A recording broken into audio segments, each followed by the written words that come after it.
of course, I want to start with Apple because we just heard from Pierre Ferragu at New Street, who now is recommending sell, saying that Apple is going to be a material disappointment in 2019. You still have a buy rating on the stock. Why?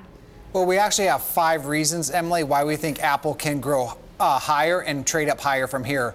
One of them is actually what people are not looking at, and that is growth outside the United States, specifically in India, where Apple is setting up a supply chain all in India to start to avoid some of those import duties and taxes, where a phone in India can be several $100s more expensive because they don't produce locally. And we think that will happen in 2019. Also, we believe the servers... Hang on. That's interesting because, Bloomberg just published a story about India where it talked about the major struggles that Apple has had in the India market and that they are way behind Samsung and Xiaomi and local competitors. And that's what gets us very exciting. Their market share, 1% in India. So it's tough to lose more market share when you're that low. And compared to China, they have about 14% in China. Once they set up production locally in India, then the prices of their phones come lower because of the tax and import duties that go onto it, and people can afford the phone in India. We're not talking the fancy phone that you have now. I know you have the iPhone 10, the really fancy high-end one, but we're talking more the iPhone SE and the iPhone 5 and 6, the older models that are new introductory consumers to the net edition. So we view it as an opportunistic 2019 story. What about the fact that this might be the end of the road for the iPhone, that we're seeing the market saturate and Apple doesn't have another iPhone hit down its, sleeve, up its sleeve, I mean? Well, you're spoiled. You live here in San Francisco where you get the latest, newest technology all the time, and it's adapted into your home and your life every day. A lot of the other parts of the world, which outside the United States, are still getting these phones for the first time, and we believe Apple still has growth opportunity here. Beyond the iPhone, we believe things such as their EarPods, Apple Home, Apple TV, and content over time are eventually going to catch on. But you're right. Here in San Francisco, it feels like you've seen it all. That's because you live in the center of where the innovation's been happening. We've seen a pullback from that $1 trillion market cap. Do you think Apple will go back there and more? I think they're actually going to buy back a lot of stock on this weakness. They bought back some stock last quarter, and they have announced a $100 billion stock buyback, which is about 10 to 12% of their market cap. We think that they're going to be buying back the stock on this weakness. How much do you think the weakness in Apple is impacting the broader tech markets, or could it be Tesla? Well, we can talk about Tesla in a minute, as you mentioned, but overall, I think people are a little afraid about the geopolitical environment. The tweets that go out from the presidency, the uncertainty of the trade wars, and the one tweet goes out one time, another tweet another time, and all of a sudden there's trade war concerns.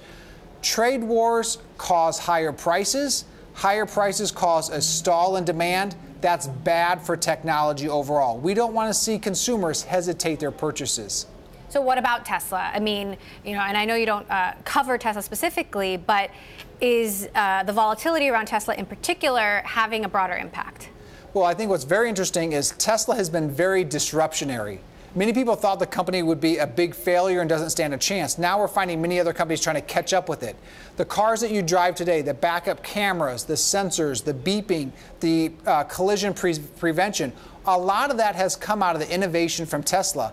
Tesla, we believe, is shaking up the supply chain, the designs, the future cars of the future who come out to make them more consumer safe. And we believe that it's actually a good thing for the industry because in all those cars, more technology, more sensors, more connectors.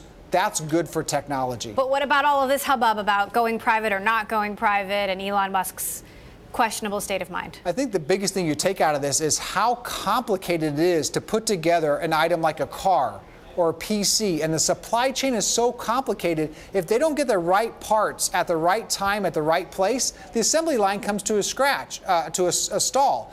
And in doing so, be able to meet all of your deliverables, your milestones of what you want to produce and come out is very challenging, specifically for a car. You mentioned Tesla. All the car makers have to have the right color, the right fabrics, the right electronics all at the right time. Tesla shows how complex these items are to put together. And we think that it's exciting for technology. So quickly then, in terms of the broader tech market, where do you expect to see the most pressure through the end of the year? Is it a consumer technology company like Apple? Is it a company like Tesla? Is it social media? Is it chip stocks, which we've also been seeing pressure? Well, I think what's important is about expectations versus what the company's guided to and where people are going to come out through it. So when we think about it, we do see some definitely secular declines, such as in the printing area. People are printing less pages at home. So that area is under secular decline. We are seeing also that consumers are purchasing more things online as opposed to going into bricks and mortar stores. So those stores have to really adapt their strategy to have a good price point and online shopping experience. Out of all this, a lot of people say personal computers were going to die and go away. We just had the best PC growth in 6 years. And that is all underscored by employment. Whether you're in San Francisco, New York, London, Hong Kong, anywhere in the world, employment trends are strong. So we're opportunistic for the second half of this year. So I still got my laptop for sure. Where are you most optimistic about? We're most optimistic actually about some of the networking stocks such as Arista and Cisco. And this is because when companies like Bloomberg hire people, they typically have to put in a lot of infrastructure to support them on their email, on their badges to get into the building, on the ability to communicate via Wi-Fi and phones. Cisco and Arista are going to benefit from that, and plus what's 5G, which is in the future yet to come. And what about social media? It's obviously very controversial, whether it's Twitter or Facebook, with the election coming up. Well, to be honest, what has all happened definitely is kind of sad, but it also shows the importance of Apple has taken a big stance. They will not share their data. They will not let you use their ecosystem and their products for free in exchange for giving up all the information of where you are and what you do. Apple has drawn its line in the sand, and we're finding that's coming back actually to help them, not to hurt them. A lot of people click the box. Yes, I accept these terms without fully reading them, and soon they discover that all of a sudden there's a lot of people watching where they are and what they're doing, and I think the consumers are becoming more sensitive to the privacy of what they give out.